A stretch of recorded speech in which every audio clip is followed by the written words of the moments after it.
Bismillahirrahmanirrahim. Assalamualaikum warahmatullahi wabarakatuh. Waalaikumsalam Waalaikumsalam warahmatullahi warahmatullahi wabarakatuh. wabarakatuh. Oke, hari ini saya akan melanjutkan materinya. Tapi karena keterbatasannya waktu ya, masih ada beberapa pertemuan yang belum terlaksana, 13, 14, 15 ya. Karena minggu depan sudah UAS, nanti saya ganti dengan rekaman video ya. Dari rekaman video materi yang perlu saya sampaikan. Nah, UAS-nya bagaimana? UAS-nya itu nanti lanjutan dari UTS ya. UTS kan sudah membuat data dan lain sebagainya. Nanti UTS-nya kan sudah studi kasus ya. Nanti lanjutannya adalah mengimplementasikan beberapa materi yang sudah dipelajari di setelah UTS ya, seperti subquery, pembuatan view, konsep storage prosedur dan trigger ya. Bisa dipahami?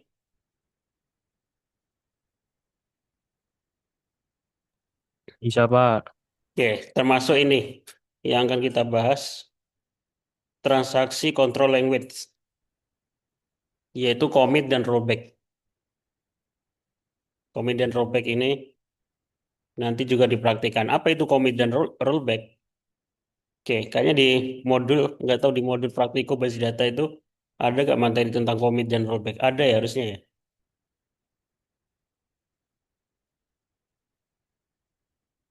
Di praktikum ada materi tentang commit dan rollback nggak?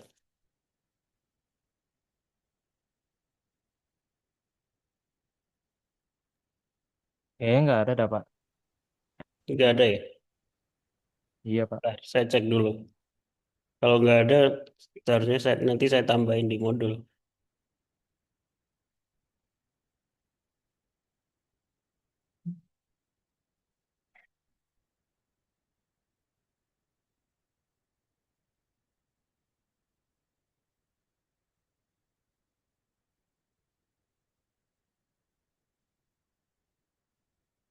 Ya, nggak ada ya.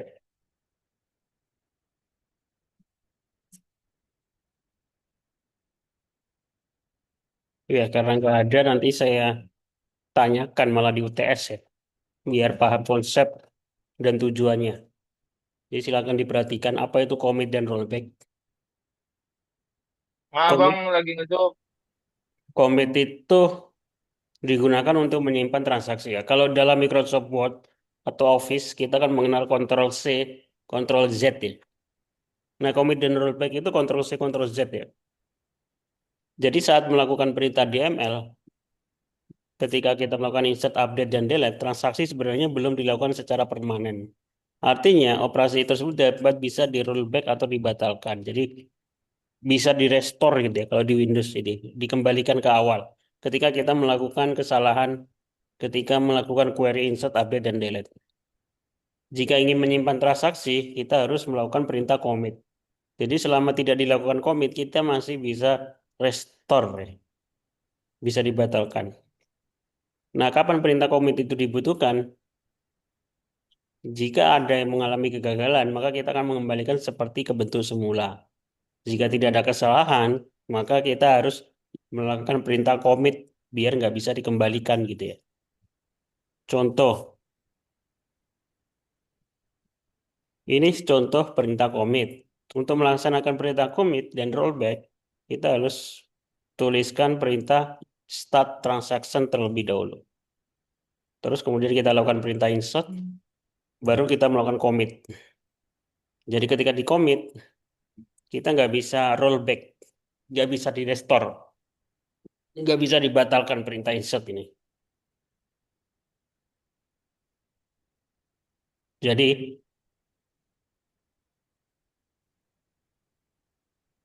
nah untuk mengembalikan bagaimana? Ini contoh commit ya. Untuk mengembalikan kita harus menggunakan perintah rollback ya. Digunakan untuk mengembalikan database ke dalam bentuk awal atau commit terakhir, Ctrl S terakhir ya. Perintah commit dan rollback saling berkaitan. Kapan perintah rollback dibutuhkan? Ya ketika terjadi kesalahan gitu ya. Kita pengen mengembalikan ke bentuk semula sebelum query terakhir dijalankan atau kembali ke commit terakhir. Nah, untuk menggunakan commit dan rollback harus dimulai dengan start transaction ini. Dimulai ini terlebih dahulu ya.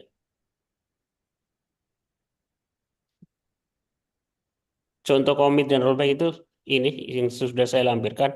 Di sini kita mulai dengan start transaksi, terus menampilkan data mahasiswa, kita melakukan proses insert, kemudian kita rollback. Dia akan kembali ke sebelum melakukan proses insert.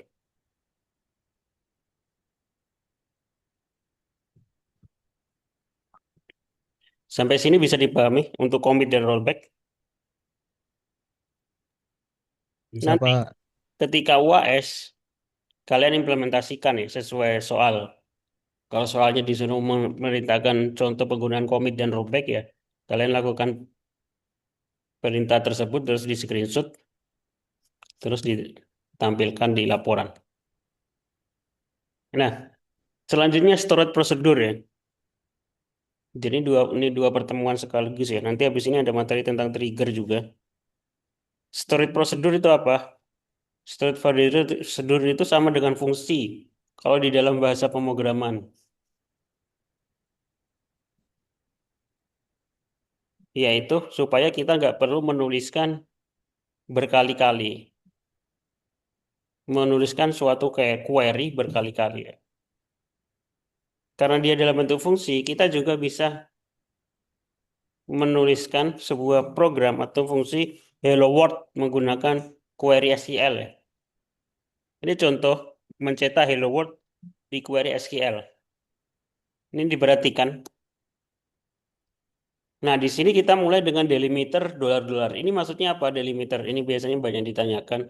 Apa maksud dari delimiter dolar-dolar ini di SQL untuk storage prosedur? Maksudnya adalah kita akan merubah akhiran query yang sebelumnya itu titik koma kan. Di query SQL itu kalau udah titik koma langsung dieksekusi ya. Nah, supaya nggak langsung dieksekusi, karena kita nulis prosedur terlebih dahulu, kita gunakan perintah delimiter dolar-dolar, artinya akhir dari sebuah komen, akhir dari query itu sekarang pakai dolar dua kali, pakai logo ini, tidak lagi pakai titik koma. Kemudian baru kita ikuti dengan sintak atau query prosedur, create prosedur, nama prosedur, diikuti buka kurung tutup kurung, kemudian begin. Ini nggak seperti Python ya, nggak harus masuk ke dalam, boleh di kiri. Begin select hello world, tampilkan hello world titik koma. Ini dia nggak langsung dieksekusi ya, karena belum diakhiri. Akhirannya adalah dolar dua kali. Baru kemudian end dolar dua kali. Baru kemudian kita kembalikan ke delimiternya itu titik koma. Nah, kalau ini dijalankan dan berhasil, kita bisa mencetak hello world dengan memanggil fungsi hello pakai query call. Call hello buka kurung titik kurung titik koma. Dia akan menampilkan hello world seperti ini. Nah, dengan storage prosedur ini kita bisa melakukan operasi aritmatika ya. Bahkan cetak kayak bahasa pemrograman lain, input nama, cetak nama, perhitungan perkalian. Jadi nanti mungkin saya tanyakan tentang itu. Pembuatan prosedur untuk perkalian penjumlahan menggunakan query SQL. Contohnya ada banyak. Nah, kemudian kalau diimplementasikan di query bagaimana? Contohnya kita pengen membuat fungsi, bentar, ada di contoh seharusnya. Ini menampilkan mahasiswa yang aktif. Oh, mencetak NIM dan nama ya. Fungsi mencetak NIM dan nama. Contohnya kita punya tabel mahasiswa NIM nama alamat, terus kita isi. Kalau kita pengen nampilkan NIM dan nama alamat kan select bintang from mahasiswa. Terus kita membutuhkan query untuk menampilkan NIM dan nama saja. Jadi kita buat prosedur delimiter dolar, create prosedur select mahasiswa, nama fungsinya adalah atau nama prosedurnya select mahasiswa, begin, terus query-nya select name nama from mahasiswa, N dua kali, baru delimiter titik koma. Jadi kalau di UTS nanti diminta buat storage prosedur, screenshotnya harus query di dalam SQL ya, bukan di Notepad. Kemudian untuk memanggil prosedur select mahasiswa bagaimana? Kita menggunakan call select mahasiswa. Jadi kita nggak perlu nulis berkali-kali query-nya select name nama from mahasiswa ya. Jadi lebih singkat select mahasiswa seperti ini. Nah, apa bedanya dengan view? Iya, secara umum hampir mirip ya. Jadi kalau kita membutuhkan data yang berkali-kali, ada dua opsi yang bisa kita gunakan. Kita bisa menggunakan view atau tabel virtual. Kita juga bisa menggunakan storage prosedur. Bisa dipahami ya. Nah, prosedur ini kan ada titik koma, buka kurung tutup kurung ya. Kalau di bahasa pemrograman, buka kurung tutup kurung ini, kita bisa isi dengan parameter. Fungsi itu bisa isi dengan parameter. Bagaimana contoh dengan parameter? Di sini ada contoh penggunaan storage prosedur dengan parameter. Contohnya ini menampilkan alamat mahasiswa ya, berdasarkan inputan. Jadi kita membuat prosedur, create prosedur, alamat mahasiswa, terus buka kurung, kita isi dengan parameter alamat MHS, tipe datanya apa, varchar 100, baru kemudian query-nya, select bintang, from mahasiswa, where alamat sama dengan alamat MHS,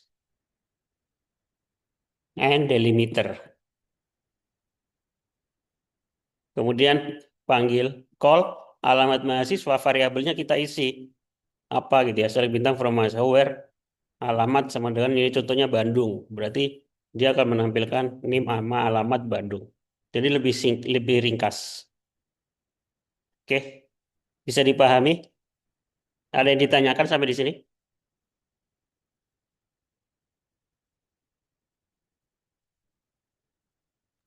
Itu Pak di situ ada query alamat varchar yang 100 itu Pak. Itu buat apa ya?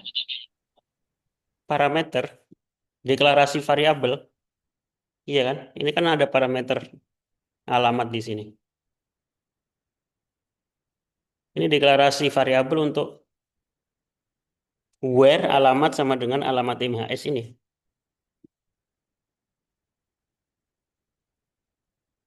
Di bahasa pemrograman Python kan belajar fungsi dan parameter kan. Parameter itu kan variabel yang ada di dalam buka kurung tutup kurung di fungsi ini kan. Ini parameter. Dideklarasikan dulu tipe datanya varchar 100, variabelnya alamat MAS. Nah, apakah apakah parameter itu bisa lebih dari satu? Ini kan cuma satu parameter ya. Bisa, bisa lebih dari satu sama seperti fungsi di bahasa pemrograman. Contohnya bagaimana? Contohnya di next slide. Contohnya di sini kita akan membuat sebuah storage prosedur atau sebuah fungsi untuk menginputkan data mahasiswa. Jadi delimiter, kemudian create prosedur, nama prosedurnya insert mahasiswa untuk menginsert data mahasiswa. Nah, parameternya apa aja? Name MHS, alamat MHS, nama MHS. Terus tipe datanya. Integer, varchar, varchar. Kemudian query-nya, begin insert into mahasiswa, values, name, nama, alamat, titik koma, diikuti dengan N, baru delimiter titik koma. Nah, ketika kita pengen insert, kita sudah bisa pakai fungsi ini atau prosedur ini. Jadi call, kita panggil call, insert mahasiswa, name-nya, namanya, alamat. Kalau berhasil, dia akan nambah ke dalam tabel. Ini nanti saya tanyakan juga implementasi storage prosedur dengan parameter di UAS. Di tabel yang sudah dibuat di UTS. Jadi saling nyambung nanti antara UTS dan UAS-nya. Jadi UAS-nya itu lanjutan dari UTS. Oke, bisa dipahami?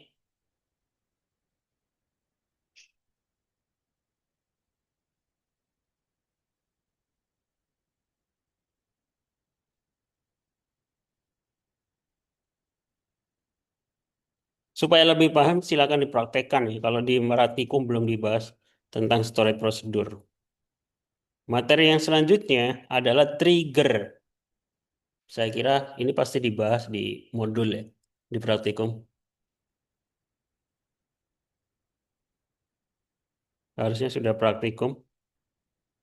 Trigger itu apa? Trigger itu pemicu ya. Jadi query yang dipicu oleh sebuah event. Eventnya itu apa? Eventnya itu bisa insert, update, dan delete. Gunanya untuk apa?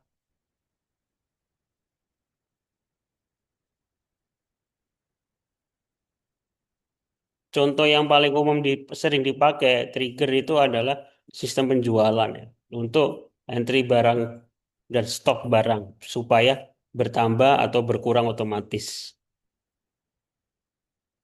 Contoh yang lain adalah pembuatan tabel log mahasiswa. Ini langsung ke contoh aja supaya lebih jelas. Contohnya kita punya tabel mahasiswa, isinya NIM, nama, alamat sama seperti yang tadi.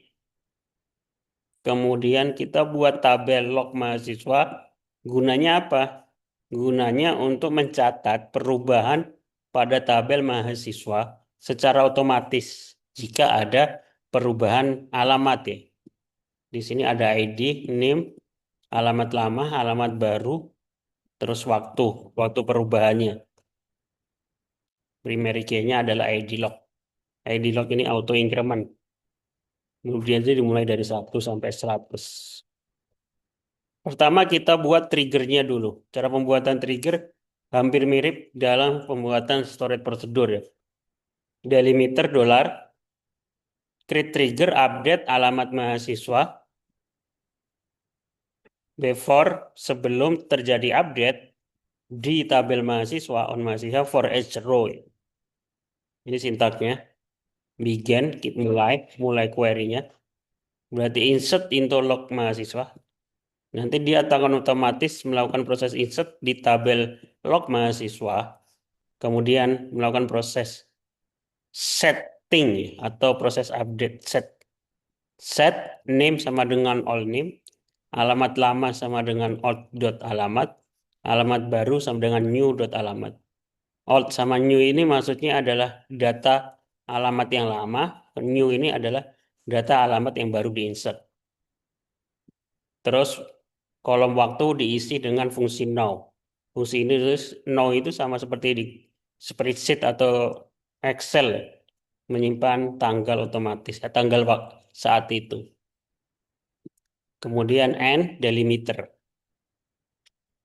Nah, kalau ini dijalankan dan berhasil, ketika terjadi proses update, di sini update mahasiswa set alamat sama dengan Surabaya, where name sekian, dari name sekian itu kita rubah alamatnya menjadi Surabaya, di tabel log mahasiswa akan otomatis muncul data baru bahwa NIM sekian, alamat lamanya Bandung, alamat barunya Surabaya. Terjadi perubahan data di tanggal sekian. Jadi Vake ini yang sebelumnya alamatnya Bandung berubah menjadi Surabaya. Oke, itu contoh trigger ya, selain dari stok barang. Biasanya kalau kalian cari di referensi-referensi, trigger paling umum adalah stok barang. Termasuk disiapkan nanti implementasi trigger di UAS, di tabelnya atau database-nya masing-masing. Oke, sampai sini ada pertanyaan?